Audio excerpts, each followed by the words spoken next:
selon le football qu'on voit, une équipe qui joue contre une autre, mais ça se sent l'écart de classe. Il y a vraiment un écart de classe vraiment terrible entre les deux équipes. Les Real Madrid d'aujourd'hui qui sont venus, se sont baladés. Ils ont joué leur football au camp. Les Real Madrid peuvent commencer à faire même du tiki-taka presque. Non mais sérieux. Chelsea vraiment ça va vers la déroute. Et la famille, c'est Dave débrief. Alors, directement, je passe au débrief de Chelsea-Real Madrid.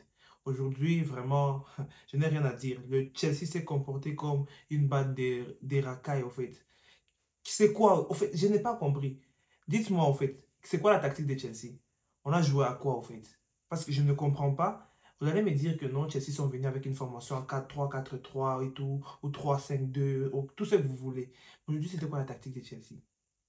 Il y avait quelle tactique? J'ai cherché, j'essaie de me retrouver, en fait, c'est quoi le fond du jeu? Lampard, si là, Lampard nous demande qu'est-ce que tu essaies de jouer, au fait.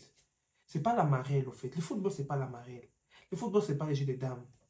Le football, c'est un peu, même, au moins même encore le jeu d'échecs, parce que c'est un jeu de tactique, tu dois savoir comment déplacer les pions. Mais dites-moi, aujourd'hui, Lampard, comment est-ce qu'il est en train d'essayer de déplacer les pions? Alors que Vinicius et Benzema sont en train de se déplacer comme un chevalier avec le roi qui est en train de protéger et tout. Chelsea se déplace comme des billes. En fait, tu tapes le ballon, ça tape sur l'autre, ça rentre. Mais en fait, je n'ai pas compris. Non, dites-moi franchement, aujourd'hui, c'est quoi le fond des jeux? C'était quoi le fond des jeux? La première mi-temps, Chelsea a été vraiment fantomatique. Je n'ai pas compris. Mais vous allez me dire que non, Chelsea se sont comportés comme vraiment des guerriers. Mais là, Chelsea devait vraiment se comporter comme des guerriers. Comment ça s'est passé en 2012? Comment ça s'est passé contre le Barça? Comment avoir battu le Bayern? Vous pensez que moi, ce Real Madrid n'est pas plus fort que le Barça en 2012?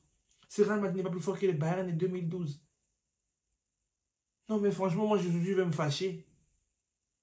Je parle avec, oui, je parle avec le cœur, mais aussi selon le football qu'on voit. Une équipe qui joue contre une autre, mais ça se sent l'écart de classe. Il y a vraiment un écart de classe vraiment terrible entre les deux équipes. Les Real Madrid d'aujourd'hui qui sont venus, se sont baladés. Ils ont joué leur football au camp. Les Real Madrid peuvent commencer à faire même du tiki-taka presque. Non mais sérieux. Chelsea vraiment ça va vers la déroute. Non mais sérieux. Ils sont venus avec une défense Fofana. Koulibaly, Thiago Silva, ça va, ça va. 10 premières minutes, ça allait. Chelsea, vraiment, essaient de se débrouiller en 10 premières minutes. Ils ont même eu une occasion. Joao Félix, qui a trouvé une action là, il a essayé de tirer Courtois, impérial comme toujours. Mais après ça, la frappe là de Sterling, et oui, après la frappe de Sterling, qu'est-ce qui s'est passé? Non, mais dites-moi, on commence même à essayer de trouver à Chelsea, genre, des occasions, des chances qui ne sont même pas là. Non, mais sérieusement. Le Real Madrid, c'est vrai, ils ont Militao à là-bas, mais est-ce que ça vraiment c'est top défense? Est-ce que vraiment Chelsea, ils passent, ils vont faire face à Ruben Diaz? Non, mais c'est même au mérite des sorties avec un jeu comme ça. Non, mais même si Chelsea gagne aujourd'hui avec un jeu comme ça, c'est quel genre de jeu? Chelsea aujourd'hui, qui après quelques minutes, ils ont commencé à se balader de gauche à droite. Les jeux étaient vraiment approximatifs. C'était des passes qu'on ne comprenait pas. Et Chelsea n'arrivait même pas à faire 5 passes. 5 passes. Même pas 3 passes dans le camp adverse. C'est quoi cette équipe, s'il vous plaît? Maintenant, je commence maintenant à parler de joueur par joueur. J'ai fini à parler de Chelsea. Hein, mais je suis fâché. Je suis vraiment fâché. Maintenant, parlons un peu du Real Madrid. Ramadan Karim. Ah. Lui, là, il va commencer à nous marquer des buts chaque semaine. Ou chaque jour. Je ne sais plus. Il est arrivé, il a activé son mode Sharingan. Hein, tout ça. Les yeux de l'empereur, comme dans Kuroko Basket. Donc, là, il voit tout. Il voit tout. Karim Benzema, King Karim, directement. Mais au fait, ce Real Madrid a vraiment des joueurs qui l'intéressent vraiment beaucoup. Vinicius Junior, il a voulu tuer la barre James. Mais quand je vous dis qu'Alauro, c'est un défenseur extraordinaire, vous voyez ce qu'Alauro fait à Vinicius. Rich James combiné avec Fofana, ils n'ont rien fait. Ils se sont débrouillés après 10 premières minutes, 20 premières minutes, c'est fini. Vinicius leur a dit, oh ok, je vous amène dans ma valise. Vinicius.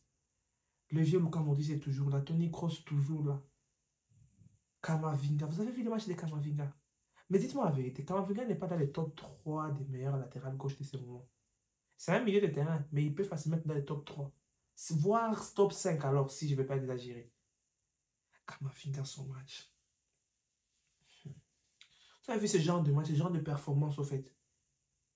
C'est pas comme tous les petits nuls là-bas, des Cucurella, des tout. Vois Cucurella, moi, je l'aime bien, mais j'ai suivi les matchs, j'ai envie de pleurer. J'ai envie de pleurer parce que je me suis dit, mais c'est quoi? On a vécu Chelsea, même quand l'histoire me forme, il y a quand même du jeu. On va encore avec notre magicien Potter, on voit quand même il y a du jeu, mais avec Lampard, c'est quoi les fonds des jeux? C'est avec ça que vous pensez que vous pouvez battre le Real Madrid. Une équipe qui est 13, 14 fois championne d'Europe, vous voulez les battre avec un jeu qui est constitué de passes contre-attaque et c'est fini. On sait pas l'Atlético. Même l'Atlético, ça défend bien. Regardez les deuxièmes buts que Chelsea prend. Même par exemple le premier, d'abord, commençons par les premiers buts. On saute pas les étapes. Parce que là, vraiment, ma tête, tout n'est pas très bien. On saute pas les étapes. Le premier but. La passe là de Carvajal. Quel beignet. Quel poulet. Il donne une petite passe là en louche. Vinicius qui essaie de tirer. Kepa. Merci quand même Kepa, mais à la fin, Kim Karim est là. Et deuxième but. Pas de pressing. Chelsea n'a pas pressé aujourd'hui. Moi, je vous dis la vérité aujourd'hui. Qu'est-ce que Lampard a voulu jouer? Qu'est-ce que Lampard voulait nous faire faire aujourd'hui? C'était quoi les plans? C'était quoi les plans? On pressait presque pas. Pour moi, les seuls joueurs à Chelsea qui au moins j'ai vu, ils ont essayé de donner quelque chose. Il y a N'Golo Kanté. Merci quand même Kepa. Parce que le premier but, il a touché, puis Benzema a repris. Deuxième but, la frappe d'Asensio, il a essayé de toucher, mais ça a touché au poteau, c'est rentré. 2-0. Et puis ils vont venir à Stamford Bridge pour encore nous taper. Vous faites, dites-moi la vérité. Quand Todd Boehly a pris Lampard, on a commencé à nous dire non, Lampard a appris de ses erreurs. Lampard, c'est un coach, il a compris. C'est aussi une star de Chelsea. Il va imprégner dans les joueurs quelque chose de formidable. J'ai entendu ça dans beaucoup de space, dans beaucoup d'autres personnes qui parlaient de football, même d'autres amis. Mais Lampard va apprendre quoi qu'il connaît. Quoi? Lampard d'Everton, ça n'a pas marché, on l'a chassé. À Chelsea, vous avez tous très bien vu. Quand tu sais que tu n'es pas quand même assez très bon en coaching, va encore apprendre ou bien va dans les bas clubs. Parce que je sais où il y en a pas, on leur a donné la proposition, deviens coach de Chelsea. Après. Peut-être qu'il va me donner tort, il va venir là et me balera 3-0, je vais être bouche bée ici. J'espère avoir tort, mais en tout cas, la part, c'est pas vraiment le coach qu'il faut à l'équipe de Chelsea. Non, non, non, non. N-O-N. Lampard. Et aujourd'hui, sa tactique, c'était vraiment du lampadaire. Lampadaire. C'était vraiment C'était nul. Très nul. Qu'est-ce encore je vais dire? Ancelotti, là, il est venu nous a montré tactiquement que lui, il est là. Le Real Madrid est en train de bouger. De toute façon, les joueurs bougeaient. De toute façon, les joueurs se combinaient. Modric, Vinicius, Benzema. On a senti, c'est ça le football qu'on aime.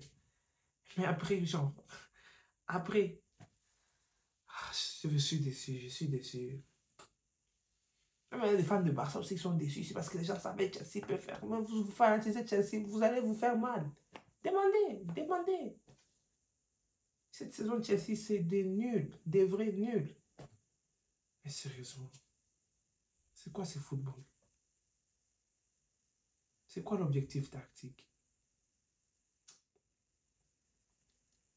En tout cas, vivement le retour. Vivement que je remette encore 2 autres buts.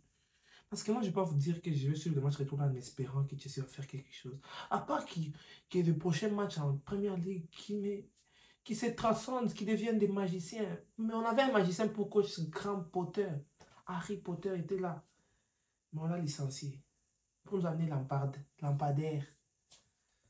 Ah là là. Joueur, c'était un très très bon joueur. Je ne vais pas refuser. Lampard, c'était vraiment du Lampard. En tant que coach, c'est vraiment un lampadaire. Il fait qu'allumer des lumières, rien. Des lumières qui, on ne sait même pas si ce sont des ultraviolets. Ah non, mais quoi faire encore? Dites-moi quoi faire. On se fait taper par des Wolverhampton et vous voulez taper des Real Madrid. Wolf, des loups vous frappent. Vous voulez taper l'ogre madrilène, hein, le royaume d'Espagne. Vraiment, je vous dis, ce débrief que j'ai fait aujourd'hui, c'est vraiment avec le cœur. Je suis vraiment très fâché. Voyons voir ce qui va se passer. En tout cas, bravo Real Madrid, très bon match. Match vraiment maîtrisé, fond en comble. C'est ça la force du Real Madrid. On va voir le match retour. Alors, dans l'autre match de la soirée, l'AC Milan aussi continue toujours à faire une bouchée de Napoli. C'est devenu la petite sœur. 4-0 en Serie A, maintenant 1-0 avec un but de Benacer. Bon, voilà. L'AC Milan, Raphaël Leao, il était là, mais pas trop chaud. Mais quand même, l'AC Milan, c'est eux, en fait. Et quand je pense qu'en demi-finale, on aura peut-être un derby milanais, ça sera chaud. Ça sera très chaud. Je n'ai pas suivi les matchs avec très grande concentration parce que je suivi le match de Chelsea Real Madrid. Mais à la fin, AC Milan et puis l'Inter Milan en demi-finale Champions League. Vraiment là, il y aura, voyez le Vénus, le volcan qui s'était allumé en Italie. Ça va se réallumer. Parce que là, ça sera du volcan, ça sera du feu, ça sera vivement que ça arrive. Je veux voir ça. J'ai vraiment envie de voir ça. Ce derby-là, en demi-finale de Ligue des Champions pour se qualifier en finale. Oh là là là là. Et quand je pense qu'il y aura un Real Madrid contre Manchester City, Guardiola contre Ancelotti, juste le duel là de coach. Waouh. Il faut être fou pour rater ce genre de match. Alors, merci d'avoir suivi cette vidéo. Soirée Ligue des Champions. Prenez tous soin de vous. C'est Dave Débrief. Abonnez-vous. Et aussi, on va regarder la famille. On est bientôt là. Bientôt 600 abonnés. Alors, prenez tous soin de vous. Et ciao la famille.